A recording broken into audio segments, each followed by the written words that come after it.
ಮತ್ತು ಈ ಕಾರ್ಯಕ್ರಮ ಇಟ್ಕೊಳ್ಳೋಕ್ಕೆ ಈ ಹಳ್ಳಿಯಲ್ಲೇ ಹುಟ್ಟಿ ನಾನು ಬೆಳೆದು ಈ ಒಂದು ಏನೋ ಒಂದು ಸೇವೆ ಮಾಡಬೇಕು ಅಂತ, ಒಂದು ಚಿಕ್ಕ ಸೇವೆ ಮಾಡಬೇಕು ಅಂತ ಒಂದು ನನ್ನ ಮನಸ್ಸಲ್ಲಿ ಇದ್ದಿದ್ದರಿಂದ ಈ ಒಂದು ಹಬ್ಬಕ್ಕೆ ಸಂಕ್ರಾಂತಿ ಹಬ್ಬಕ್ಕೆ ಕೊಡಬೇಕು ಅಂತ ಒಂದು ಕಾರ್ಯಕ್ರಮ ಕೊಟ್ಟಿದ್ವಿ.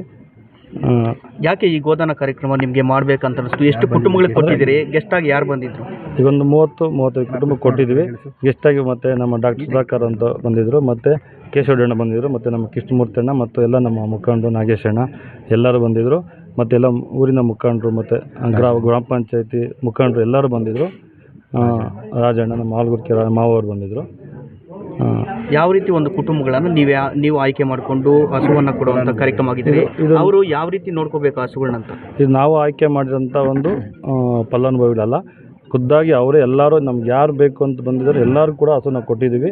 ಈ ಗ್ರಾಮದಲ್ಲಿ 70 ಮನೆ ಇದ್ದಾವೆ, ಅರ್ಧ ಭಾಗದಷ್ಟು ನಾವು ಈ ಊರಿಗೆ ಹಸುಗಳನ್ನು ಕೊಟ್ಟಿದ್ದೀವಿ. ಮತ್ತು ಇದರಲ್ಲಿ ಎಲ್ಲರೂ ಕೂಡ ಪೋಷಣೆ ಮಾಡ್ತಾರೆ, ಯಾಕಂದರೆ ನಮ್ಮ ಹಳ್ಳಿ ಒಂದು ರೈತಾಪಿ ಕುಟುಂಬ ಇರೋದ್ರಿಂದ ಎಲ್ಲರೂ ಪೋಷಣೆ ಮಾಡ್ತಾರೆ, ಎಲ್ಲರೂ ಚೆನ್ನಾಗಿ ನೋಡ್ಕೊಳ್ತಾರೆ ಹಸು ಅನ್ನೋದು ಭಾವನೆ ಇದೆ ಸರ್. ಈಗ ಈ ಹಿಂದೆ ಹರೀಶ್ ಕೆ ರೆಡ್ಡಿ ಅವರು ಕೂಡ ಗೋದಾನ ಕಾರ್ಯಕ್ರಮ ಅಂತಾನೆ ಇಲ್ಲ ಆ ಥರ ಏನಿಲ್ಲ. ಹಸು ಕೊಡೋ ಕಾರ್ಯಕ್ರಮ ನಮ್ಮದೇ ಆದಂಥ ಒಂದು ಹಳ್ಳಿಯಲ್ಲಿ ಇದು ಬಿಟ್ಟು ಬೇರೆ ಇನ್ನೇನೋ ಅಂಥ ಕಾರ್ಯಕ್ರಮ ಕೊಡೋಕ್ಕಾಗಲ್ಲ. ಪ್ರತಿ ಕುಟುಂಬಕ್ಕೂ ಇದೊಂದು ಸಹಕಾರ ಆಗುತ್ತೆ ಅನ್ನೋ ಉದ್ದೇಶ.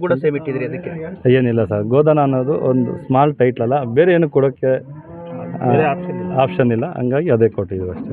ನಿಮ್ಮ ಹಳ್ಳಿಯವ್ರಿಗೆ ಉದ್ದೇಶದಿಂದ ಸರ್ ಕೊಟ್ಟಿರೋದು? ಇಲ್ಲ ಸರ್, ರಾಜಕೀಯ ಅನ್ನೋದು ನನಗೆ ನಾವೊಂದು ಸ್ವಇಚ್ಛೆಯಿಂದ ಮಾಮೂಲಿಯಾಗಿ ಕೊಟ್ಟಿದ್ದೀವಿ ಅಷ್ಟೇ. ಯಾಕೆ ಕೊಡ್ಬೇಕು ಅನ್ನಿಸ್ತು ನಿಮಗೆ? ಗೋದಾನ ಮತ್ತು ಎಲ್ಲರೂ ಹೇಳ್ತಾರೆ ಗೋದಾನನೇ ಒಳ್ಳೆಯ ಒಂದು ಶ್ರೇಷ್ಠವಾದ ದಾನ, ಅದನ್ನೇ ಕೊಡಬೇಕು ಅಂತ ನಮ್ಮ ಮುಖಂಡರು ನಮ್ಮೂರಿನ ಎಲ್ಲರೂ ಹೇಳಿದ್ರು. ಮತ್ತು ನಮ್ಮ ಅಣ್ಣ ಕೂಡ ಇದು ತುಂಬ ಸಹಕಾರ ಕೊಟ್ಟಿದ್ದಾರೆ. ನಮ್ಮ ಅಣ್ಣ ನಾವಿಬ್ಬರು ಸೇರಿಕೊಂಡು ಈ ಒಂದು ಕಾರ್ಯಕ್ರಮನ ಯಾವ ರೀತಿ ಫೀಲ್ ಆಗ್ತಿದೆ ನಿಮ್ಗೆ ಹಸುಗಳು ಕೊಟ್ಟಿರೋದಕ್ಕೆ? ತುಂಬ ಸಂತೋಷ ಇದೆ ಸರ್. ಇನ್ನು ಇದೇ ರೀತಿಯಲ್ಲಿ ನಮ್ಮ ಹಳ್ಳಿಗೆ ಏನೋ ಒಂದು ಮಾಡಬೇಕು ಅನ್ನೋದು ಒಂದು ಆಸೆ ಇದೆ. ಮುಂದಿನಲ್ಲಿ ಎಲ್ಲ ಥರ ಸಹಾಯ ಮಾಡಿ. ಗೋದಾನ ಇನ್ನು ಮುಂದುವರಿಯುತ್ತಾ ಈ ಒಂದು ವರ್ಷಕ್ಕೆ ಮಾತ್ರ ಸೀಮಿತ ಸರ್? ಈ ಸದ್ಯಕ್ಕೆ ನಮ್ಮ ಹಳ್ಳಿ ಮಟ್ಟದಲ್ಲೇ ಮಾಡಿದ್ದೀನಿ, ಮುಂದೆ ನೋಡೋಣ ಸರ್. ಮುಂದೆ ದೊಡ್ಡ ಮಟ್ಟಕ್ಕೆ ಮಾಡೋಣ. Okay sir. ಓಕೆ.